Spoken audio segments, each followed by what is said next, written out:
Greetings, everyone. It is a pretty clear morning here in southeast Georgia. Feeling good. Went on short jog. Got a little faster than I thought I was going to, which is nice since I really didn't run at all last week except for like for warm-ups and stuff. So feels good. Feels nice to get up and get a good sweat on. You know, here in Georgia, I'm sure as y'all all know, the CDC shooting that happened is just tragic. More information is being released by the GBI, indicating that the perpetrator, he had active court orders against him in Atlanta. He was able to take the guns from a family member, so that's not good. It seemed like they were locked up in a safe potentially, though he did have access to it, so it kind of defeats the purpose in a way. And it seems like he had some discontentment with COVID vaccines. Once again, not all the specifics are out yet, but as the investigation continues, the GBI, I'm sure the FBI as well, will release that information. But it is truly tragic that this happened when the medical institutions are already being attacked by the people on top, by anti-science crazies. I mean, I'll just say that as crazy people. And now there's actual physical violence being perpetrated to them, besides just ideological and monetary violence and policy violence. It's just sad. My heart goes out to everyone over at the CDC and the police that responded to this incident. So it's just sad. But let's get into the news. Let's see what's getting covered for the day. Wednesday, August 13th. Coming up, a research team at the University of Texas at Austin's Cosmic Frontier Center have identified the oldest known supermassive black hole. We'll have that story coming up in 15 minutes right here on Morning Edition. You're listening to GPB, a 21-station radio network of Georgia Public Broadcasting. Parents and teachers, are you looking for a fun, completely free way to support early learning with something kids will love and you will trust? Welcome to Kasha Go World, an award-winning interactive suite of math, computer science, and literacy games designed for children in grades K through 2. Kasha Go World features animated videos, engaging games, and support materials. Ad-free and no. Kasha Go World sounds like a bodega that you would find in a Yakuza game. What is this? From NPR News, I'm Michelle Martin in Washington, D.C. I'm Martinez in Los Angeles, California. National Guard troops deployed on the streets of Washington last night alongside hundreds of federal agents and Metropolitan Police. President Trump says the goal is to make the city safer. One part of the plan that's coming into focus is how the White House intends to treat the city's already at a 30-year low for crime. Advocates fear many of them will wind up behind bars. NPR's Brian Mann joins us now. So Brian, what have we learned about how this crackdown will affect people in the nation's capital who lack housing? Yeah, we just heard from Tamara, and she was also able to ask this question directly at the White House press briefing: where will these homeless people go? And here's how spokeswoman Carolyn Levitt answered. Homeless individuals will be given the option to leave their encampment, to be taken to a homeless shelter, to be offered addiction or mental health services, and if they refuse, they will be susceptible to fines or to jail time. Now, it's that last part, the punishment part, sending people to jail, that worries many experts. For what crime? People are offered a place in a shelter, doesn't that mean they can avoid jail? Yeah, people have been speaking with here in Washington have been trying for years to reduce homelessness. It's not that simple. They say there just aren't enough shelters for people living on the streets. Jesse Rabinowitz is with a group called the National Homelessness Law Center. There are very few beds available. There are a handful of shelter beds available in far-flung parts of the city, often in places where people don't want to be. And experts I've been speaking to also say shelters aren't a permanent fix for many Americans. Apartments and homes are unaffordable. Even after staying for a while in shelters, many people wind up back on the streets and potentially now behind bars. And President Trump also says he wants to force homeless people it's a housing problem. treatment. Here again, I mean, if they don't agree, they could go to jail. So, I mean, do experts think that kind of pressure is a good idea? I put that question to Dr. Stephen Taylor. He heads the American Society of Addiction Medicine. And Taylor told me a lot of people who live on the streets with addiction are really ill. And he thinks crackdowns like this can actually do a lot more harm than good. And it is a chronic illness. It's not the kind of thing where you sweep people up, you get them better, and then they're cured forever, and that's it. And here again, experts say there also just aren't enough treatment beds for people with these really complicated health problems. Yeah, I mean, homelessness is obviously a national issue. Is the president's move to break up homeless camps in Washington something we might see somewhere else?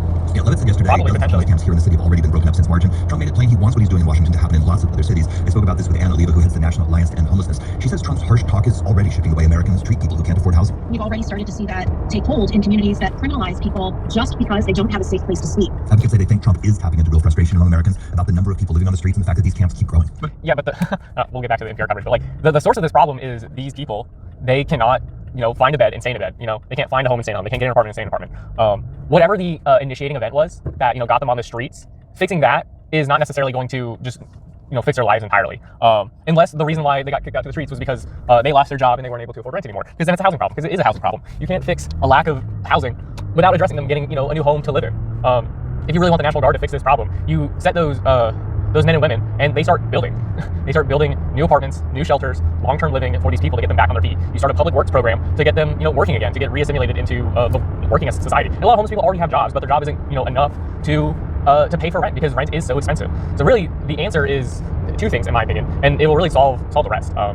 It's having some form of housing available that is not tied to the commodified real estate market. You can't make housing and it be expected that this is going to be an investment to make, the evil corporate men in suits over at BlackRock and associated firms. That shouldn't be an investment for them to just make a whole bunch of money. It should be the government investing in the community, not to expect a payback in, stocks and bonds, stock prices going up like BlackRock bonds, but an investment that returns by lowering crime and lowering stresses on public systems, right? On the police, on crime, on the medical system, right? So you need some type of housing to get built, and that's gonna be a long process. That's not gonna be fixed in a day. It might be able to get, semi-remedied in a year, but not in a day. And then the second part of it is some type of job program for these men and women to get back on their feet if they don't have a job already, right? And it should be enough. It should pay enough to where they can continue to afford to live where they want to live, right? Or where they need to live, essentially. Because they don't have a home anyway. So give them a public works program job. I'm sure there are plenty of things that people could be doing to make the city that they live in better. That's not getting done. I mean, heck, freaking Donald Trump in his insane announcement of nationalizing DC, attempting to take over the police force, he said, "You have a dirty front door," or his dad said, "If you got a dirty front door, you don't go in the restaurant," right? Well, maybe you can have these people be paid a fair wage and clean up the streets. Do work, right? Be a part of companies that. Sorry, looking ahead of me. Perfect. That do beautification work, that do landscaping, that get trained up in like, hey, this is how you pour concrete, and they start fixing the sidewalks, they start fixing the roads, or they work essentially as apprentices under people who already know how to do that. Like, you got to get them back on their feet, and that will solve the rest of the issues, right? They won't be inclined to, if they do commit crimes, right, actual crimes, they won't be inclined to steal food, to break into cars or anything like that, because why would they need to? They have a job and they have a roof over their head, and they can cook themselves a meal, right? They don't necessarily fall back into addiction if they get treatment, right? Because addiction, drug abuse, actual drug abuse, is a social issue. It's not like a personal issue necessarily. I mean, it affects persons, but you can't recover as an addict unless you have the social network around you to support you. You need a support system, people who care about you, people who will check up on you, and for yourself to have a reason to kind of propel yourself through life. And if you don't have that safety, you're gonna fall into addiction. So it makes sense. So those are my big two things: public work programs and housing that is not commodified. Non-real estate housing. That story's probably completely over, but let's see where we are at. The union leaders, Greg Pemberton, said that adding National Guard forces would be, quote, a critical stopgap to address what he called, quote, out of control crime. Why do you think you have such a different view of things? Well, first of all, that individual doesn't even live in Washington, D.C. But secondly, these individuals, the National Guard, have not been trained on how to do with community relations. This is what I meant about bringing a hammer when it makes. Yeah, they're a war fighting force, right? They're trained to kill people. Hey, everybody wants to see crime. Everybody wants to see crime reduced. Everybody wants to feel safe when they go out in their communities, when they go on a walk with their family. Everybody wants to feel safe. And yes, if they were bringing attention to make sure that is the end goal, then we're all for it. But the way we're going about, that this president is going about doing it, that's not the right way. Well, in fairness, you don't live in Washington either. You ran for Congress in Maryland. I think people may remember that. So just having said that, what do you have a sense of? I think you have friends on police. Do you have a sense of? I'm not asking you to speak for them, but I am wondering if you have a sense of what they think about this. Well, it was interesting when you talk about the morale is high. Officers are praising this. I heard the actual opposite of that. Officers are going to be working, as you know, this act goes for 30 days, and then it requires the approval of Congress. But this Congress going to actually tell this president no, so it could be ongoing forever. They're not having any days off. Their raises still being held up. Their raises still being held up by the government. So these officers, their conditions, they're not happy. The ones that I spoke to, there may be some that are enjoying this moment, but I think it's going to do more harm than good. Okay, that's Harry Dunn. He was a member of the U.S. Capitol Police when the Capitol was attacked on January 6th of 2021, and he's received many honors, as we have said. Officer Dunn, thanks so much for talking to us once again. Thank you. Have a good day. This is NPR News. Georgia Today is GPB's daily podcast, bringing you compelling stories and in-depth reporting from all across the state of Georgia.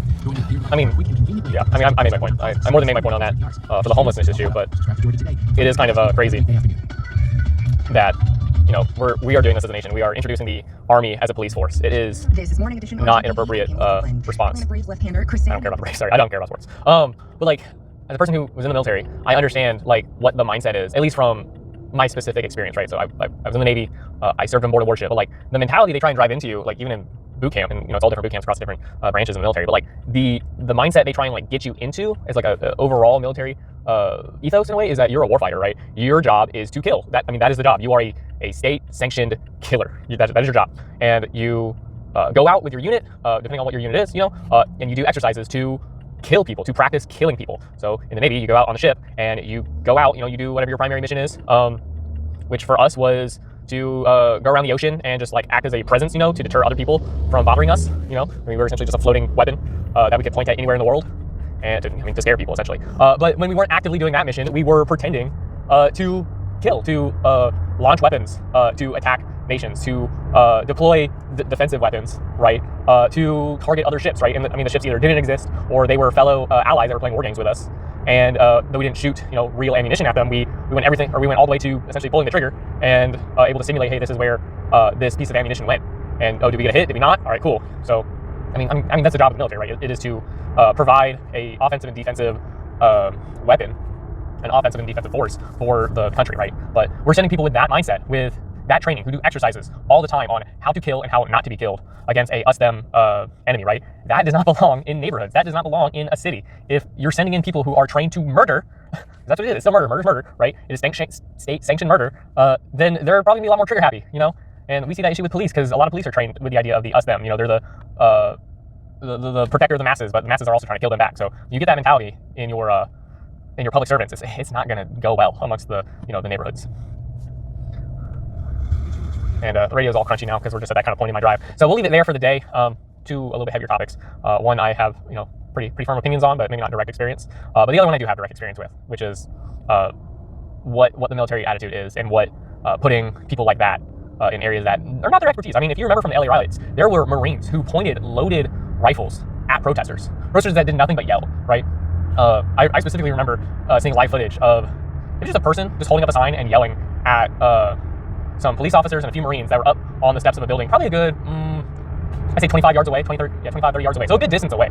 Just a dude yelling, holding a sign, probably saying, get out of my city, get out of my town, you don't belong here. And you know what that Marine did? He pointed a loaded firearm at an American civilian who was doing nothing beyond expressing their opinion, using their freedom of speech, their First Amendment right. You shouldn't be shot for your speech like that. And more importantly, you shouldn't have a weapon pointed at you by a person who's been essentially deputized as a peace officer, right? Because that's what the Marines were at that time when they got nationalized down in LA. So it's just absolutely crazy. It's not acceptable. This is not the purpose of the military. The purpose of the military is not to be a police force. Their purpose is to defend the nation from true threats that are, and in the LT say foreign and domestic, but there really is foreign threats, right? That's their true purpose, and they haven't done it for decades. So we'll leave it there for the day. I hope you all have a good one. Hope you have a great Wednesday. I'll see y'all tomorrow.